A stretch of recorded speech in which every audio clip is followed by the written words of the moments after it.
This is Pireas. From here all the way up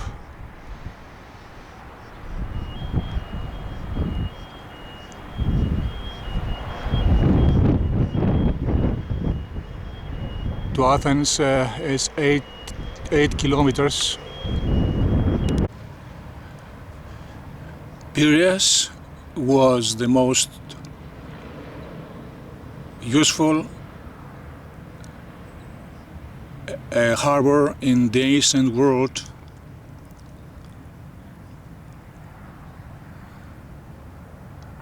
From here, ATHEN'S was walking 8 kilometers to the Agora every day to listen to Socrates.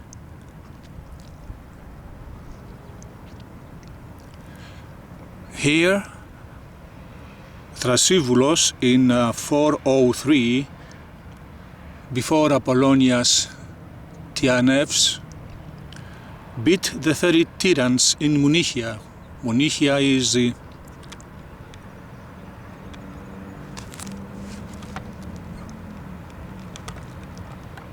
the hill, that hill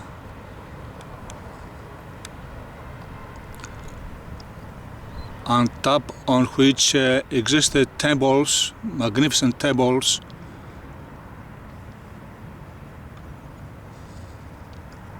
and today is a graveyard, stone, concrete.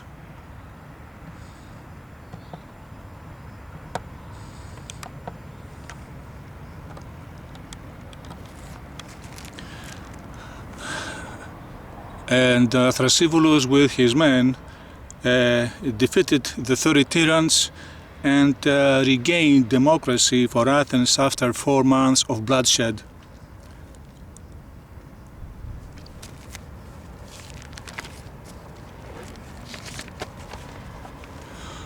Pericles, a unique man with a grand vision,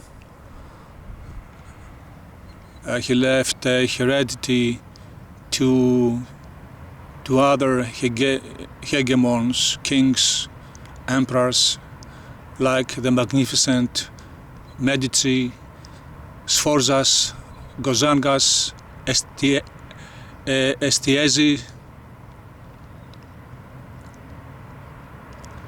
During the Renaissance, Frederick II, the King of Prussia,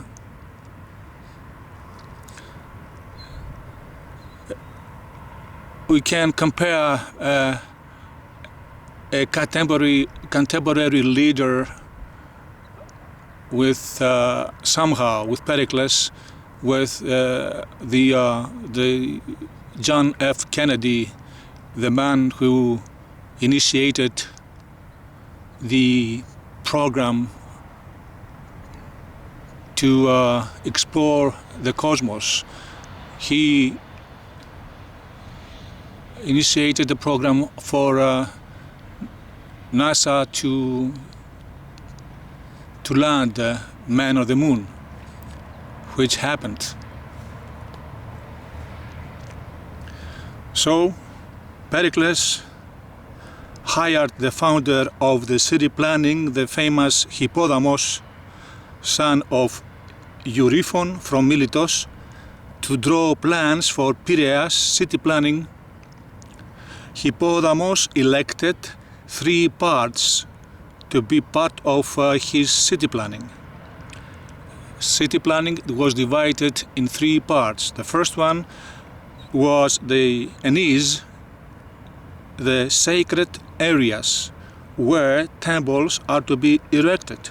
Second, the civil areas where governments, buildings, parks, baths, public baths, squares, groves, sacred groves, lakes, to be erected and constructed. And thirdly, the private areas were private houses to be built in orderly squares. He respected the environment, where he constructed in an amphitheatrical fashion as its natural setting was dictated, the harbor of Zea. The harbor of today's Zea is a hell to come in order to board a ship for the islands, and a hell to disembark and to come back to the center of Athens, which is a torture of travel and agony.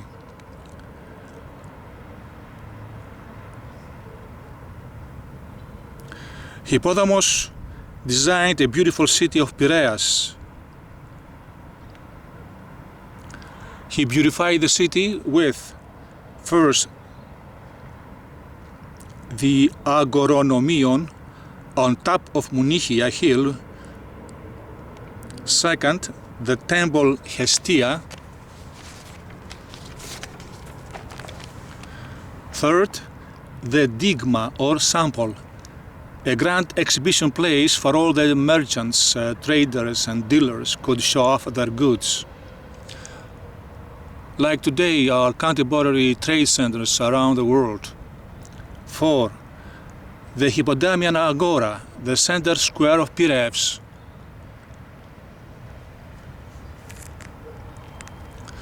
Today, what is left only, they have paradoxically give a name to a street in Pireas called Zeus Sotir. 4th, the Hippodamian Agora, as we said, the central square of Pireas. 5, the Neosiki, that is the house of the ships, a spectacular construction comparable to Iktinos and Phidias' works on the Acropolis. Hippodamos drew plans for many other cities, among them Rhodes, Amphipolis, Parthenopaea, the Naples of Magna Hellas, and his method established him and the city planning all over the world since then. And first of all, Alexandros, the king philosopher, used it for his 10 or 15 cities he built during his campaigns in Asia.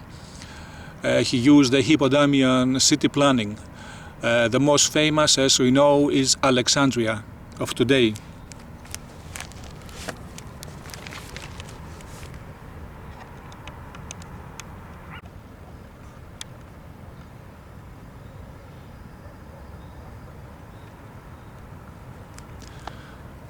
Here, the English archaeologist Richard Chandler, accompanied by the architect Nicholas Rivet and the painter Pars, saw a desolate place of Hellenic marble and stone remains used from the local people for their houses.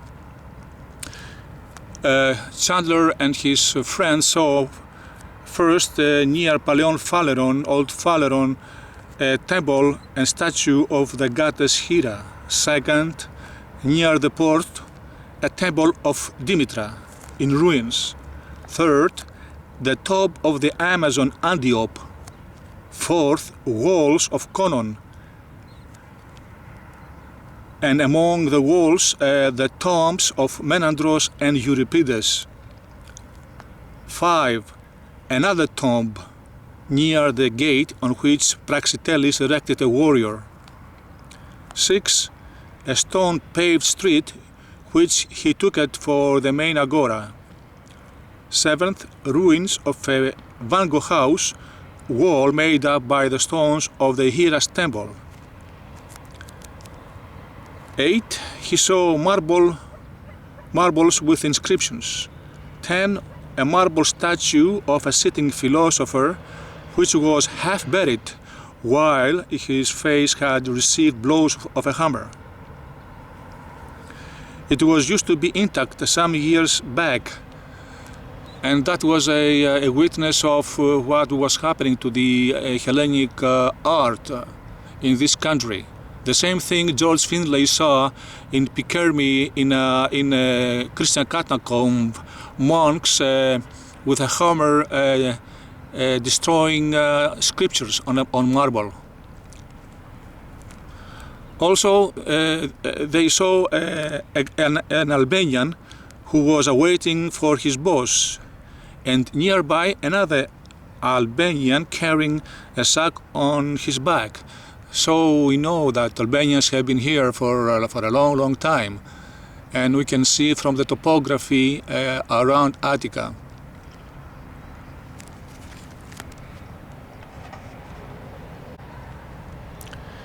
In the spring of 1888, near the port of Zea, people discovered accidentally for building purposes while digging on the ground a complex of ruins of an Asclepion and a magnificent man-sized statue of the god.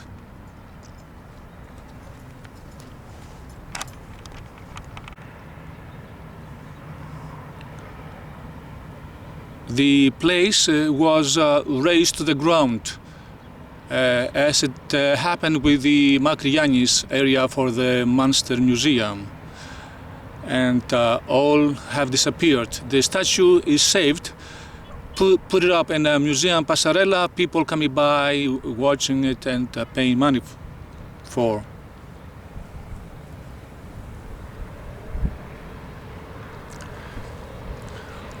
Chandler and his friends saw also a lion, a big lion standing nearby the port.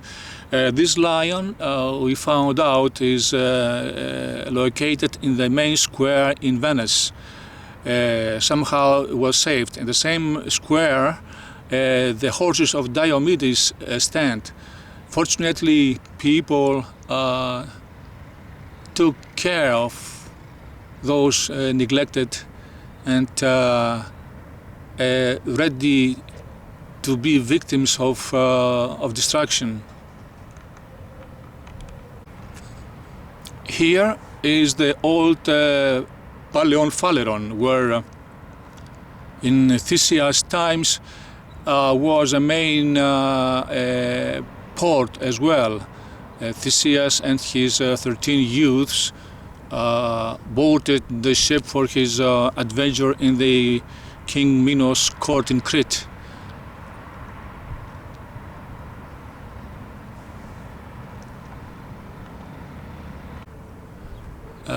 Pireas or Pireas, during its life of this country independence, slowly started being destroyed, being deformed. The Themistoclean wall that surrounds the coastline has been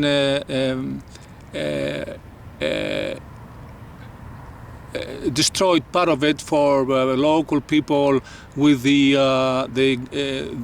permission of the mayor of the city to stand up, to build up their wooden and tin cafeñios and tavernas, and that is progress for them. So people are pacified economically, they are happy with their measures, and that kind of tactics has been valid throughout the country. Pireas is infamous as well, unfortunately, for the last years, because of it hosts a football team which has been accused for the last 13 years for corruption and fraud, because its dominance in the Hellenic or Vandic football championship is predominant. That football team is writing its golden days of its history.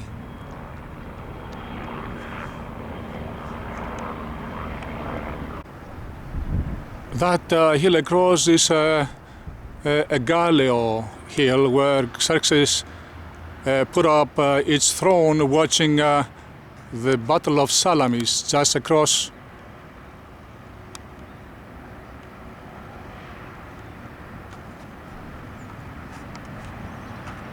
There is Salamis.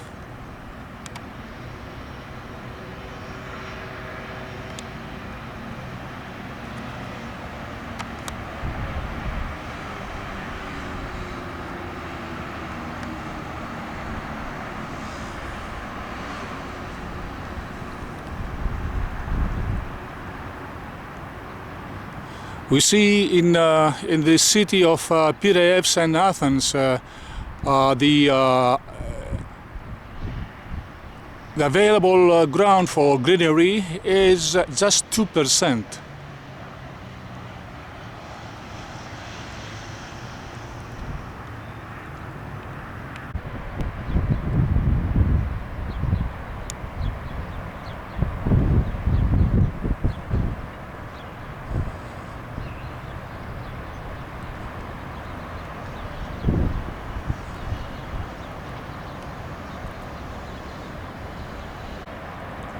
We see that hill over there, which has been eaten out gradually, just for to make room for building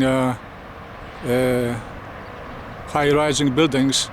Who knows its significance, its historic significance?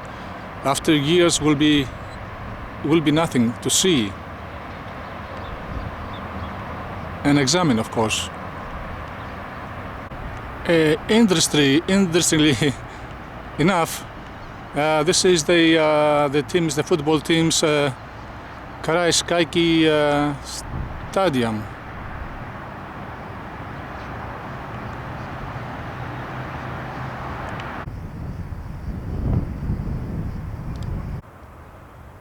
This means PAO, Panathinaikos Athletic Organization. It's a graffiti on those rugs. Football fans of this team are quite aggressive of drawing the name of their beloved team.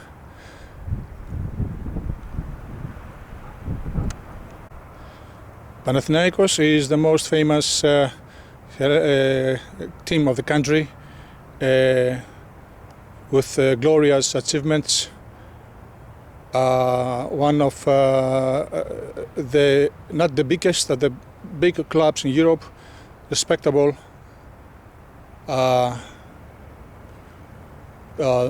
immigrants of the 4 million immigrants of this country around the world most of them are Panathinaikos fans, because the team produces a sense of pride because of its results and fighting spirit. At the present time, they have a coach, a Dutch coach. Dutch people they have such a long history of freedom, of progress. They have a school of training coaches, unique. The coach Henk ten Kate has a big and valuable experience with serving with the clubs of Chelsea and Barcelona. He honored us to come and coach this team. This coach loves Panathinaikos. He's a fan, loves the country. He's a Philhellen. Last year he prayed to the Olympian gods for his team to go through and have a success in Europe. Actually, the Olympians helped him, and the team reached quite a reasonable height in European competition with the Champions League matches.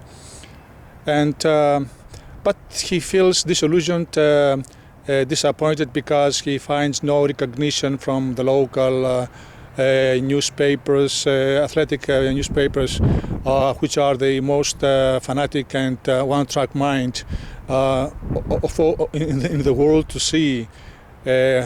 13 daily athletic newspapers in this country. They have to print every day any kind of garbage and any kind of fiction, any kind of fantasies to keep their readers interesting. So with any chance, any pitfall, Henry Kate gets a rap on his knuckles.